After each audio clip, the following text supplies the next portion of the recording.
I cannot imagine an average conversation with a 25-year-old guy in England where he'd be talking about something that happened in the 13th century, because we don't have to. Because our history is not something, like Brits find their history very interesting. We like to go to the museum and look at it behind glass casing. So we think a lot about it, we love to read about it, but it doesn't burn in our souls. We like to talk about our history, but our history doesn't make us fall into silence, because there's very little to lament. There's very few tragedies that have stayed with us down the generations. This is Common Sense Generation. Common Sense Generation.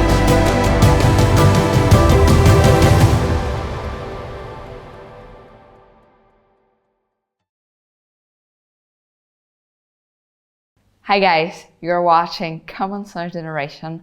I'm Kadzielska-Koper, and here we have Dr. Calum Nicholson, the Director of Research in Danium Institute. Thank you very much for coming. Pleasure, thanks for having me on. British Canadian, that's your origins, and you lived in many places in the world during your life, and now you're based in Hungary. What sort of perspective does it give to you? Well, it's been very interesting moving to Hungary because it's been quite an anthropological experience. I once read, the best definition of anthropology I ever read was that it's not about making strange cultures familiar, but by comparison making a familiar culture strange. So through the comparative perspective, you actually learn about yourself. And I've discovered a lot of things about the Anglosphere, having been in Hungary. One is that, and by Hungary, it's almost a Central and Eastern European experience where I'd not lived before. I think we have a bit of a pandemic we previously talked about this, but there's a bit of a pandemic in the Anglosphere of, I think, hubris, of thinking we have answers to all problems. And I think this is, to some extent, maybe rooted in geography, because if you think about it, for the Anglosphere, we are a series of nations, so Britain, Canada, America, Australia, New Zealand, that basically have objective borders. You know when the nation ends because your feet will be wet. You hit the sea. There's two exceptions to that. There's the Mexican border and there's the Irish border. The Irish border is the biggest flashpoint in Britain, and it was a big issue around Brexit and its implementation. And obviously the Mexican border now drives a lot of US politics. Trump wouldn't have got elected. Absolutely. But what's interesting is that if you come to this part of the world, they're subjective borders. So the sea people, you're basically the Anglosphere are the sea people. So to an extent, yeah. But what's more, my point is that for us, we think that our borders are kind of objective in a sense, with two exceptions. But in this part of the world, or in Hungary, the borders are subjective in the sense that communities bleed into one another. Everyone overlaps, really. Hungarians like to say they're the only nation surrounded by themselves, because they lost two-thirds of their territory with the Treaty of Trianon in the late 1910s. So there's a slightly different sort of metaphysics almost, because I think in the Anglosphere we have a tendency to think in this sort of binary manner of the us and them, black and white, true and false, here and there. Whereas when you come to Central Europe, it's a bit different. And an example of this I was reminded of this, I went down to Belgrade once from Hungary, and I was speaking to this woman from Kosovo who was Muslim. And she said to me, oh, you're living in Hungary, what are the Hungarians like? And I was learning Hungarian at the time, and I said, oh, the Hungarians have these wonderful idioms. And there's a Hungarian idiom that goes, Tubic vested Mohacs nál, which means, it translates as, more was lost at the Battle of Mohacs. And in Hungarian it means basically, it could be worse, right? At least it's not as bad as Mohacs. And I said this to this woman from Kosovo, and she went, Mohacs, one of our great victories. And it's really interesting that you go 200 miles and you have a totally different perspective on the same issue. And that's something that's a little bit, it's a different sort of way of seeing the world from the Anglosphere. And I think this probably leads to a very different sort of experience of history, and therefore community psychology, and thus culture, and thus politics. So one of the issues I think today is the Anglosphere tend to not be aware that other nations and cultures have a different frame of reference, because we have this sort of very, the sense it must be easy, it's us and it's them, there's water around us.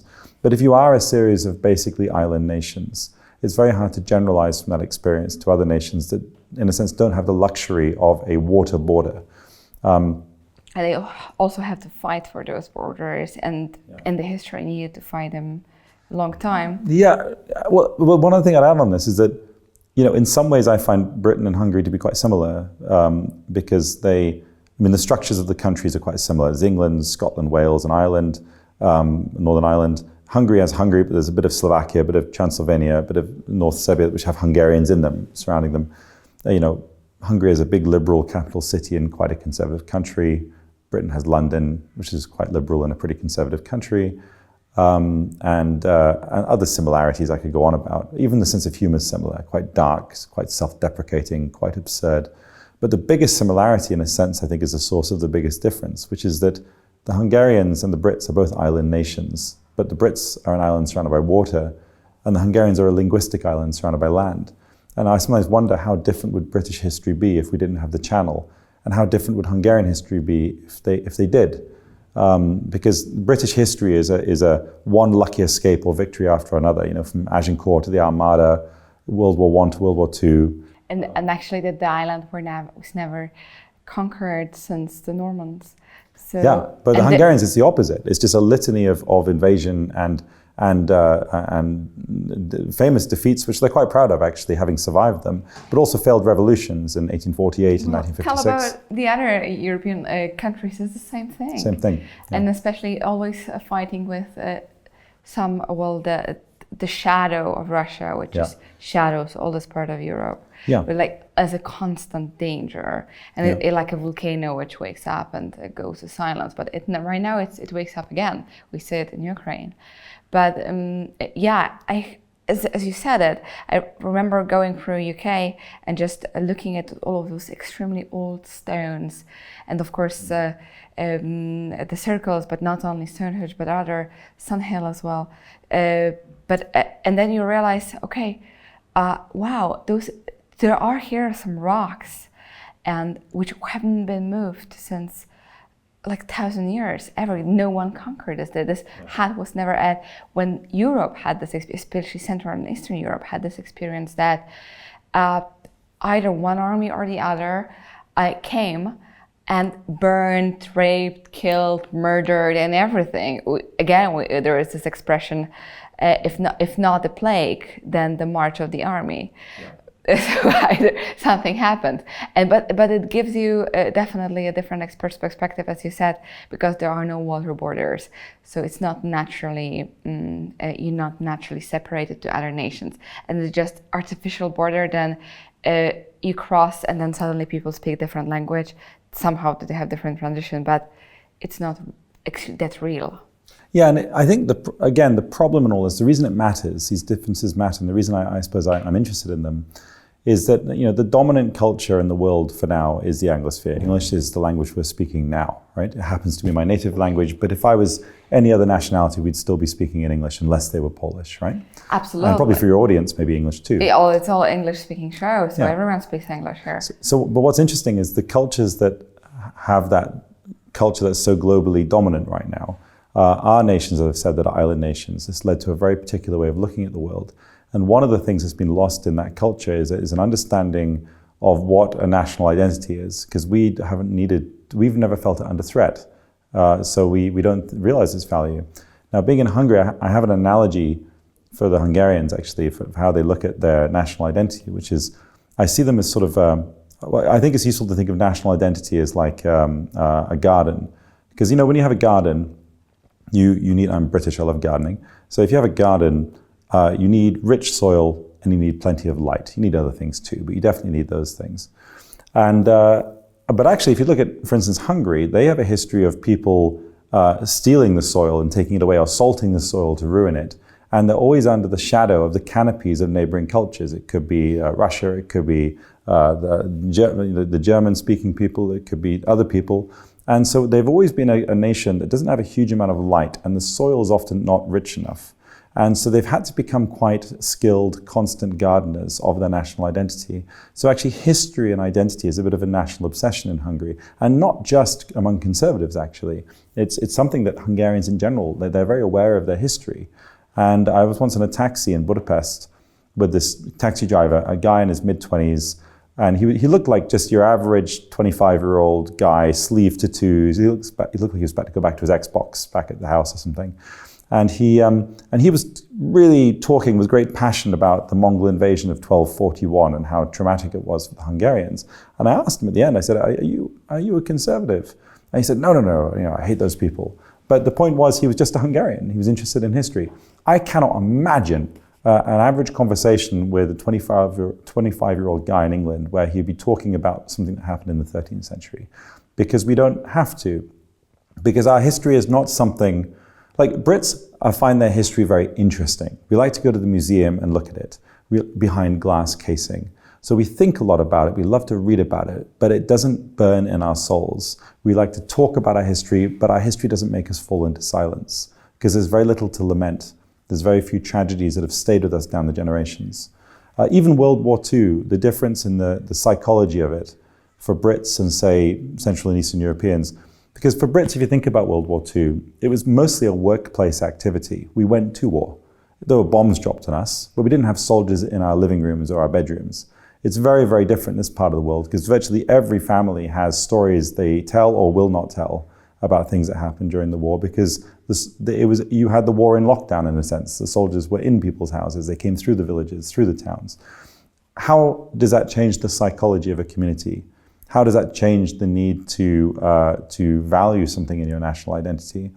One of the problems now is we have in the Anglosphere a loss of interest in national identity, because we've forgotten what collective identity, why it matters, because we're protected by these oceans.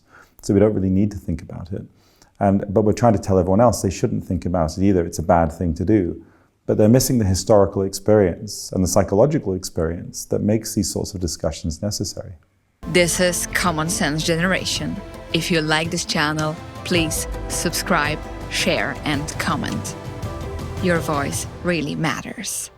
And when we live, of course, under the hegemony of the United States, and this is under the hegemony of Anglosphere, which defines the world through trade, through culture, through way of life, through language, and through, of course, the American fleet and Pacific and the trade routes.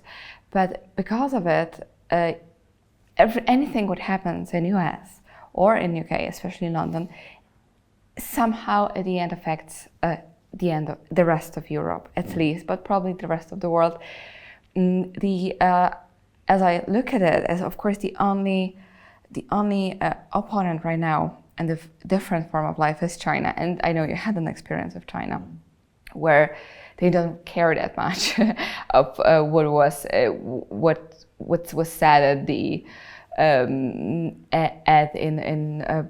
the American Congress, or what was going on there, especially in culture, or what's on Netflix and what is proposed in popular culture. The rest of us care, and the rest of us see. So this is and in the moment when I think because of the hegemony, we live in a moment of when US is a Roman Empire, and where all of us speak Latin, English. But the smaller countries in Europe, they still have this responsibility to keep our local identities, as well as in language and as knowing the history. Because if we all get into the Anglosphere totally, they will lose it. Then no one will speak Hungarian outside of Hungary. There is no Hungarian colony on the other part of the world where they speak Hungarian. There is no, and the same thing with most of the other Croatians, even with Germans. Okay, 3 countries speak German, but not the rest of the world. With Anglosphere, is of course completely different. You're not afraid that people will not speak English, but it gives a different perspective. But I think also, as you mentioned, a different wave in education. Yeah. In European countries, most of the youth speaks at least 2 foreign languages, where in the education in the Anglosphere is usually stops with English. Well, I mean, you mentioned China, and it's an interesting example of this, that one of the challenges I think the West have with China is that Chinese speak Chinese, but many people speak English, and they have an awareness of the Anglosphere's frame of reference. The problem is there are not that many Westerners who speak Chinese, and who therefore have an understanding of their language. So there's kind of a cost to being the dominant culture, is you lose curiosity in other cultures. And that means you fail to have the cross-fertilization to help your culture evolve anew, in a sense. and adapt, but also you're at a slight naive disadvantage, or we're at a slight naive disadvantage for not really understanding where, for instance, the Chinese are coming from. But another thing I'd say is it's interesting you mentioned the difference between the American culture and European cultures, because I think one of the problems we've had is that in the Anglosphere, there's become this idea now that difference is inherently to be understood in moral terms. That if someone, there's always an implied, whenever someone is saying, whenever the Americans, and it's typically now the Americans, chastising other nations for their morality, what they're really saying is they're implying that we are moral, we American, we're up here, so we're going to remind ourselves we're up here by telling you that you're down there. But actually what they're doing is they're seeing distinction, difference, as distinction. In English, the word distinction can mean two things. It can mean difference, but it also mean hierarchy, better than. So you get it. Yeah. Yes. And so they're framing just ontological difference as normative difference. They're framing it in moral terms. We are better than you. Not just that you're different from us, but you're worse. That you should be better people, like we are. This is this huge battle, and the quest of bringing democracy to the whole world as the most moral form of ruling. Yeah. And then very often, of course, those societies are not at all ready to take it in, or just even wouldn't be able to, or didn't want to. Well, yes, and there's an additional thing, though, is that, we hear, I don't know if you hear it here, but certainly in England, we hear a lot about the need to decolonize our curriculums. So to get rid of the colonial elements of our history. So for some reason, medieval history is seen as needing decolonization, even though medieval history predates the colonial period. But putting that aside, here's my point. When I hear the phrase decolonized curriculums, when I actually hear it as is us being colonized by America's moral panics. Because what they're telling us is you're not moral enough, become more like us. Now, this is actually quite a colonial act. When the Brits went off to various nations around the world, in, say, Africa, and they took Christianity with them, they said, you must become Christians. What we were telling them is you're not civilized enough, you should become more like us. These days, Britain is subject to the same effect by America that is slowly colonizing British culture, where we're becoming more American in many ways. And you guys are only slightly behind us simply because you're not part of the Anglosphere. But Poland and Hungary, they're putting up a bit more resistance. But in 10 years or 15 or 20 years, they'll probably, assuming America still has cultural dominance, the same types of things will be happening. And they already are happening. So it's interesting that there's a language of moral reasoning or moral logic that's at play in how people talk about differences. And we need to be really careful and push back against this idea that the distinction is distinction. Like they are not the same thing. I know what you mean, it's very interesting, but I would even put it a little bit further that this moral talk on the level of morality is in fact the talk of dominance of US. And whenever you try to get a little bit out of this dominance in certain spheres, that you suddenly become immoral. I'm not saying that the values of certain values of democracy are bad, or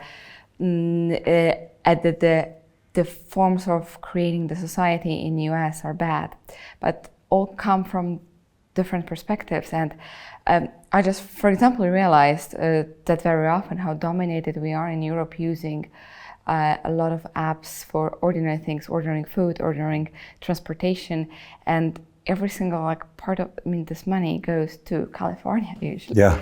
And then you have those countries who try to sort of get independent on this, and those are mostly Asian countries, when they decided they will have their own versions of all of those apps and usage, and they put it in their own. But that's why they are somehow also independent, and they have people who need to do it as well and know how to do it, and it stays there. And I don't see it as an immoral thing. Well, the problem I think we're facing with a lot of the technology online is a problem of scale. There used to be that cultures were localized because there was no other option. You couldn't exist at a global level. I mean, it's worth noting as an aside that the bakery is localized. Yeah, and because it wasn't because we wanted a charming local bakery. It's because we wanted bread, and the only way to get the bread to you was to have someone who did it locally. They could bring in the wheat, but they had to make the bread locally. It's only with the infrastructure we have now in the last half century that we can have these bigger chains, and it's only really with the invention of the internet and Excel spreadsheets, that you can have these vast global corporations providing the sorts of services around the world of, a Starbucks in every village or every town. It's not inevitable. It's something or it's not something that's always been there, certainly. But the problem is now, because these things can exist at that sort of scale, the only nations that can build their own apps are massive countries like China. In Hungary, they had a Hungarian Facebook 20 years ago, the name of which I've forgotten. It was really popular. Everyone had it in the early 2000s in Hungary. But then as soon as Facebook... Yeah, and then Facebook showed up and ate everything. Same thing in Poland. Yeah, so we don't have the scale. It's not big enough. The scale is killing it all. Yeah. And either you... But this is, of course, the rules of the hegemony. Rome is Rome. This part of the world is peripherum, when you look at it from perspective of imperium. And the only option is to always live under a different imperium in this case. What is the most dangerous, I think, when the imperium falls down and stop creating power, then this is this gap of power, and something needs to fill the void. Either the different imperium or some local changes, and this is almost always the most brutal moment. We know that America on certain levels is weaker, but we'll see how weak when it comes, of course, to this, maybe this clash with China, but who knows, but that's what is somehow by geopoliticians predicted. In this battle, probably we would both rather be on the more American side, but maybe, but who knows actually what's going to happen. Calum, thank you very much again for sharing all of this and having like a free discussion. Again, I think we had more questions than answers. Well, it's always the case, but I think just one final comment I'd make is that I think today we often think that there must always be an answer, but most of the problems I think we're facing as a society is we don't really understand what the questions are. And there's a book called The Hitchhiker's Guide to the Galaxy. I don't know if you've read it, but it's a great book from 1978. And in it, it's a science fiction satire. And in it says that basically it's built around the idea that someone builds a computer to answer the question of life, the universe, and everything. And the answer the computer comes up with is 42. And no one understands what this means. And the computer says, I think the problem is you don't understand what the question means. So they have to build another computer to work out what the question meant. And that computer is the Earth. And then it's destroyed at the beginning of the film, or the beginning of the book, before it actually gives the question to the ultimate answer. It's a great piece of satire because I think a lot of the most profound difficulties we have as a society or as a species is they're not really to do with not having the answers. It's simply not knowing what the questions are. And this is a great punchline for this interview. And what are your questions to viewers of Common Sense Generation? It is always important to think about it. And I thank you very much for watching our show. I hope you enjoyed it. And I thank also Polish National Foundation for making this video podcast possible. This is Common Sense Generation. Common Sense Generation.